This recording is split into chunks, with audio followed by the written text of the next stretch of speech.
दोस्तों, बिज़नेस में स्टैटिस्टिक्स का एक बड़ा ही अहम रोल है और बिज़नेस के फ्यूचरिस्टिक इन्फॉर्मेशन को फाइंड करने के लिए और फोरकास्टिंग करने के लिए हमें स्टैटिस्टिक्स की ज़रूरत पड़ती है। तो बिज़नेस में जब भी हम स्टैटिस्टिक्स की बात करते हैं तो हमें बिज़नेस के प्रीवियस टाइम पीरियड के डेटा की ज़रूरत पड़ती है। अब जब वो डेटा हमारे पास आ जाता है तो उससे हमें फ्यूचरिस्टिक इन्फॉर्मेशन फाइंड करने के लिए बहुत सारे डिफरेंट एवरेजेस और डिविएशंस वगैरह को फाइंड करना होता है, ताकि हम बिज़नेस के आने वाले टाइम के लिए कोई भी डिसीज़न ले सकें और कोई भी हम उसके लिए एक्शन ले सकें। बिज़नेस का डेटा तो हमें मिल जाता है बिज़नेस के फाइनेंशियल अकाउंट से, यानी बिज़नेस में जो फाइनेंशियल अकाउंटिंग की जाती है तो उसमें हमें पूरा डेटा मिल जाता है प्रीवियस टाइम पीरियड का। लेकिन उस डेटा को यूज़ करने का सबसे मेन काम होता है कि उसको हम किस तरीके से रिप्रेजेंट करें, और उसको रिप्रेजेंट करने के बाद ही हम कोई भी डिसीज़न ले सकते हैं।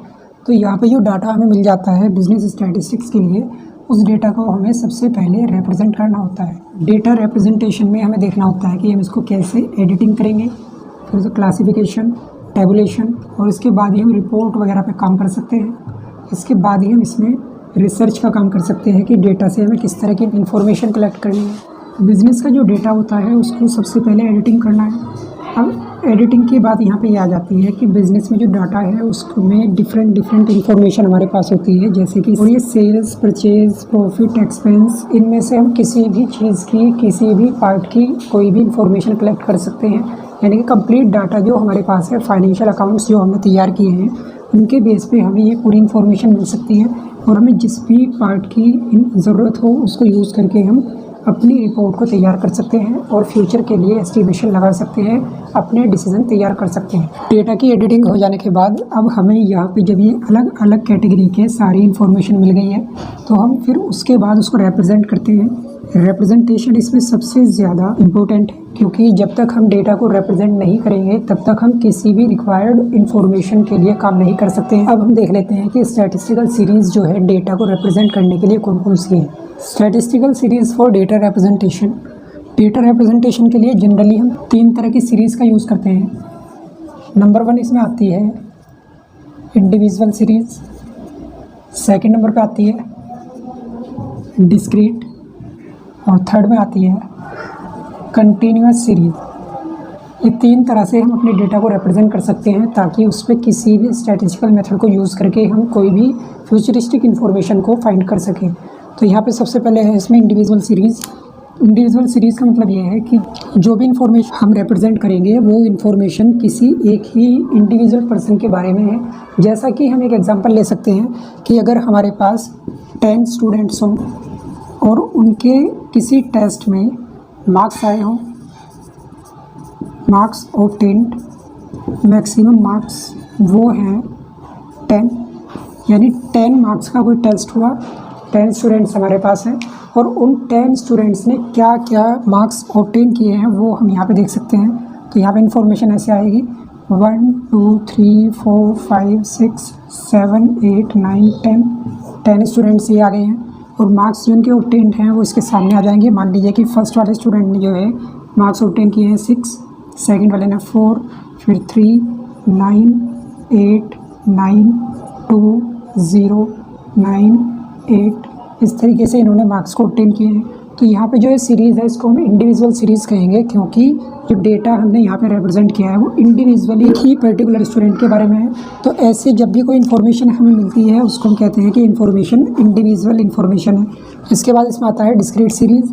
डिस्क्रीट सीरीज़ में ये होता है कि अगर जो डेटा हमें दिया गया है वो डेटा कुछ ज़्यादा हो, तो ऐसे कंडीशन में ये हो जाएगा, मान लीजिए नंबर ऑफ़ स्टूडेंट्स 100 हैं, मैक्सिमम मार्क्स 10 है, और अब यहाँ पे ऑब्टेन वहाँ पे देखना है कि कितने कितने हुए हैं। तो वो जो इन्फॉर्मेशन यहाँ पे दी जाएगी वो यहाँ पे इसी तरह से 1 से 100 तक के सारे नंबर लिखे जाएंगे, और उसके बाद हर किसी स्टूडेंट ने कितने मार्क्स ऑब्टेन किए हैं उसके सामने लिखे जाएंगे।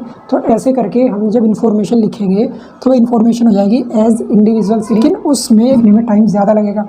ऐसी कंडीशन में हम क्या करेंगे कि अपने डेटा को थोड़ा सा चेंज करेंगे। अब वो चेंज होगा कैसे कि नंबर ऑफ़ स्टूडेंट्स को हम अलग कर लेंगे, नंबर ऑफ़ स्टूडेंट्स यहाँ पे आ जाएगा, और इसके साथ साथ हमने मान लिया कि जो इन्फॉर्मेशन है सारी इस तरीके से है कि मार्क्स जो ऑब्टेन किए गए हैं वो 0 से 10 तक हो सकते हैं। 0 1 2 3 4 5 6 7 8 9 10, और इसमें कितने मार्क्स कितने स्टूडेंट्स ने ऑब्टेन किए हैं वो भी आ सकता है।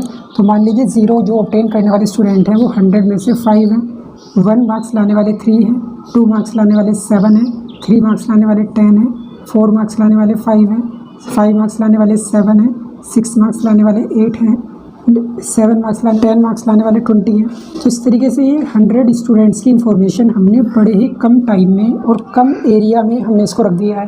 तो ये इन्फॉर्मेशन हो जाती है डिस्क्रीट, जिसमें हम ज़्यादा यूनिट्स बढ़ जाने पे यानी फ्रीक्वेंसीज़ के इंक्रीज़ हो जाने की वजह से उस डेटा को कम जगह में और टाइम कंज्यूमिंग तरीके से उसको हम रिप्रेजेंट कर सकते हैं। इस तरीके से ये होता है इसमें डिस्क्रीट मेथड। इसके बाद इसमें जो थर्ड मेथड आता है वो आता है कंटिन्यूस सिस्टम। ये होता है कि इसमें नंबर ऑफ़ स्टूडेंट्स ही बहुत ज़्यादा हो सकते हैं और ऑब्टेन मार्क्स ही बहुत ज़्यादा हो सकते हैं।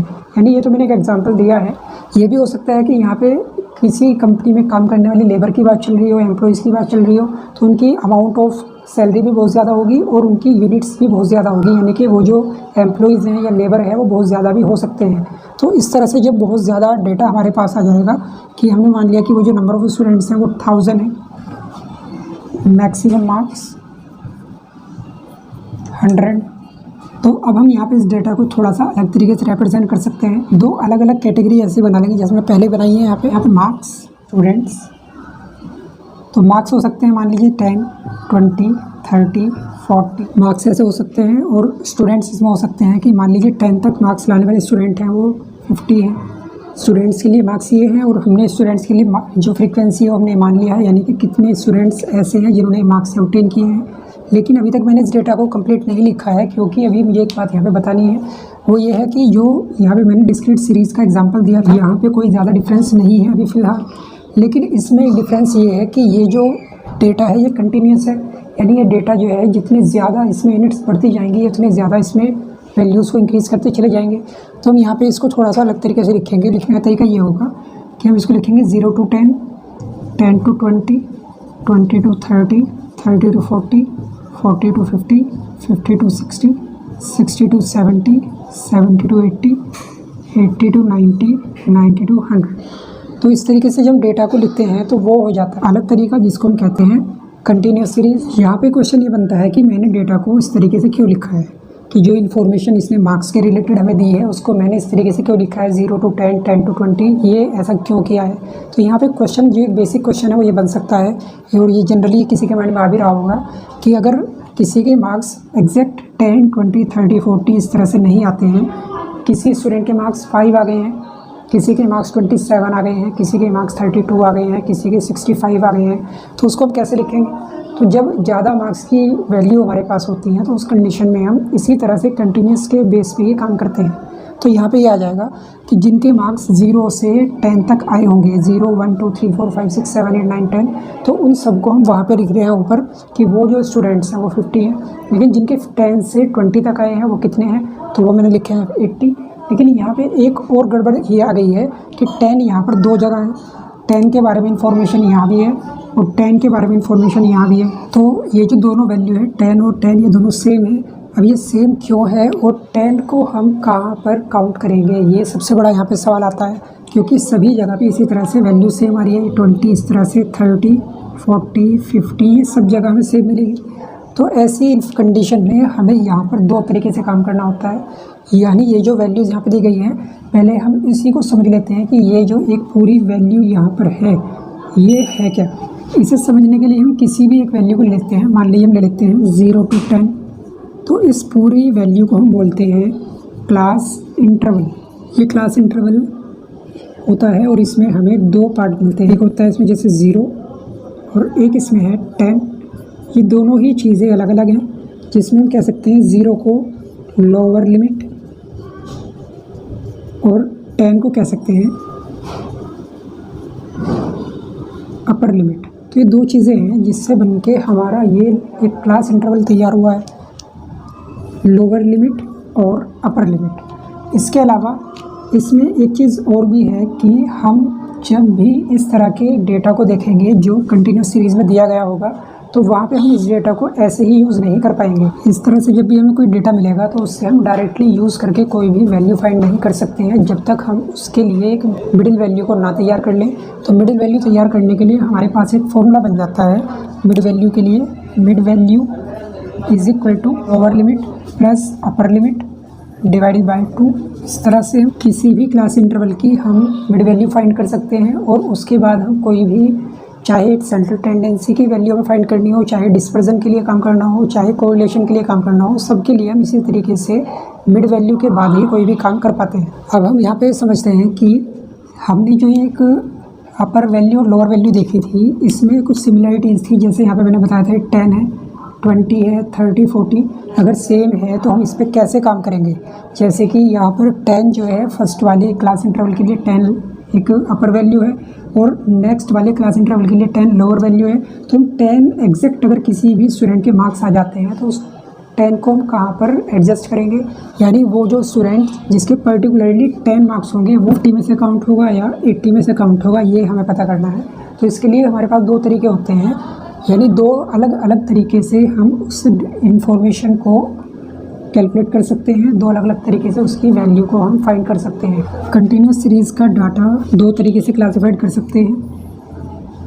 एक होता है इसमें इंक्लूसिव सीरीज़ और दूसरी होती है इसमें एक्सक्लूसिव सीरीज़। इन दो सीरीज़ में हमें डेटा मिलता है कंटिन्यूस सीरीज़ में, और उसको हमें फिर अपने रिक्वायर्ड जो भी हमें वैल्यूज़ फाइंड करनी है वो हम कर सकते हैं। लेकिन सबसे पहले ये समझना ज़रूरी है कि इंक्लूसिव सीरीज़ और एक्सक्लूसिव सीरीज़ क्या है। हम इसको समझ लेते हैं कि इंक्लूसिव सीरीज़ क्या है और एक्सक्लूसिव सीरीज़ क्या है। अगर हम यहाँ पे इस सीरीज़ की बात करें जो ये है 0 to 10, 10 to 20, तो ये होता है exclusive series. 0 to 10, 10 to 20, 20 to 30 जो ये वैल्यू दी गई है। अब इसको मैं थोड़ा सा समझाने के लिए वैल्यू लिख लेता हूँ आगे, 50, 80, 90। ऐसे जो सेकंड वाली सीरीज़ है इंक्लूसिव सीरीज़ वो होती है 0 to 9, 10 to 19, 20 to 29, 0 to 9, 50, 10 to 19, 80 और 20 to 29, 90 वैल्यूज़। इसी तरह से बिल्कुल सेम वैल्यूज़ हमारे पास आ गई हैं। अब इन सेम वैल्यूज़ के आ जाने की वजह के बाद भी हमारे पास दो अलग अलग सीरीज़ हैं और उन दोनों में जो डिफरेंस है उसको समझ के ही हम किसी भी काम को आगे बढ़ा सकते हैं। तो वो कैसे होगा उसको देख लीजिए। ये इंक्लूसिव सीरीज़ इसलिए है कि जो अपर वैल्यू है हर क्लास इंटरवल में उसको हम वहीं पे ऐड करते हैं जहाँ पर वो लिखा हुआ है। ऐसे ही जो एक्सक्लूसिव सीरीज़ है उसमें जो अपर लिमिट होती है वो अगले वाले क्लास इंटरवल की लोअर लिमिट के इक्वल होती है। तो उसमें हम ये करते हैं कि इसमें जो ये अपर लिमिट है इसको यहाँ पर काउंट नहीं करेंगे, यानी इसको 50 में काउंट नहीं किया जाएगा, इसको हम यहाँ पर एक्सक्लूड कर देंगे। यानी ये जनरली हम इसको ये समझ सकते हैं कि ये 0 to 10 लिखा हुआ तो है लेकिन इसको हम 0 to 10 नहीं, इसको हम कहेंगे 0 to 9 कि इसमें जो वैल्यूज़ काउंट होंगी अगर किसी के एग्जैक्ट 10 मार्क्स आ जाते हैं तो हम इसको ये कह सकते हैं कि ये जो 10 है ये 10 यहाँ पर इंक्लूड नहीं होगा क्योंकि ये 10 यहाँ पर अपर लिमिट में है, लेकिन यहाँ पर लोअर लिमिट में है तो इसे यहाँ पर हम 80 में इंक्लूड कर देंगे। इस तरह से हम इसको समझ सकते हैं। ऐसे में ये भी कह सकते हैं कि अगर हम देखें 20, तो अगर 20 यहाँ पर अपर लिमिट में है तो 20 मार्क्स अगर किसी स्टूडेंट के एग्जैक्ट आ जाते हैं तो उसे हम यहाँ 80 में काउंट नहीं करेंगे, उसे हम यहाँ से एक्सक्लूड करेंगे। लेकिन 20 अगले वाले क्लास इंटरवल के लोअर लिमिट में है तो इसको हम यहाँ पर इंक्लूड करेंगे और ये 90 में काउंट किया जाएगा। तो इस तरीके से दोनों सीरीज़ होती है इंक्लूसिव और एक्सक्लूसिव। अगर हमें क्वेश्चन में इन्फॉर्मेशन जो दी गई है वो एक्सक्लूसिव सीरीज़ की तरह से है तो हम यहीं पर इसको इसी तरह से सेम वैल्यू को रख के अपना क्वेश्चन कर सकते हैं। और बात ये आती है कि हमें यहाँ पे देखना होता है मिड वैल्यू। तो मिड वैल्यू फाइंड करने के लिए हमारे पास बड़ा सिंपल सा काम है जो मैंने बताया था कि हमें लोअर लिमिट और अपर लिमिट दोनों को ऐड करके 2 से डिवाइड करना होता है, यानी कि मिड वैल्यू निकालने के लिए एवरेज कर देना होता है। तो हम जब दोनों को ऐड कर देते हैं 0 और 10 तो 10 हो जाता है, 10 को 2 से डिवाइड करेंगे 5 आ जाता है, 10 और 20 को ऐड करेंगे 30 हो जाता है, 30 को 2 से डिवाइड करेंगे 15 हो जाता है। इस तरीके से सारे की सारी मिड वैल्यूज़ आ जाएंगी और फिर हम अपने क्वेश्चन को आगे कर सकते हैं जो भी उसने वैल्यू फाइंड करने को कहा हो। अब बात ये आती है कि इंक्लूसिव सीरीज़ या एक्सक्लूसिव सीरीज़ दोनों में से हम किस वैल्यू को यूज़ करेंगे। तो हमें हमेशा क्वेश्चन करते हुए एक्सक्लूसिव सीरीज़ को यूज़ करना है, इंक्लूसिव सीरीज़ को यूज़ नहीं करना है। सिर्फ हमें करना ये है कि अगर इंक्लूसिव सीरीज़ आ जाती है तो उसको हमें चेंज कर देना होता है। अब इंक्लूसिव सीरीज़ को चेंज करने का तरीका ये है 0 to 9, 10 to 19, 20 to 29। जैसे हमें वैल्यू दी गई है तो हम इसमें अपने पास से ही वैल्यू लिख लेते हैं। कैसे लिखते हैं, जैसे वैल्यू 0 और 9 तो इसमें हम अपने पास से 0.5 ऐड कर देते हैं। इस तरीके से अपर लिमिट में ऐड कर दिए जाते हैं तो वैल्यू बन जाती है 0 to 9.5। और जब ये अपर लिमिट में ऐड हो जाती है 0.5 तो आगे वाली लोअर लिमिट में से 0.5 को लेस कर देते हैं तो यहाँ पर वैल्यू आ जाती है 9.5। और ऐसे ही आगे वाले में उसको ऐड कर देते हैं तो ये हो जाता है 19.5।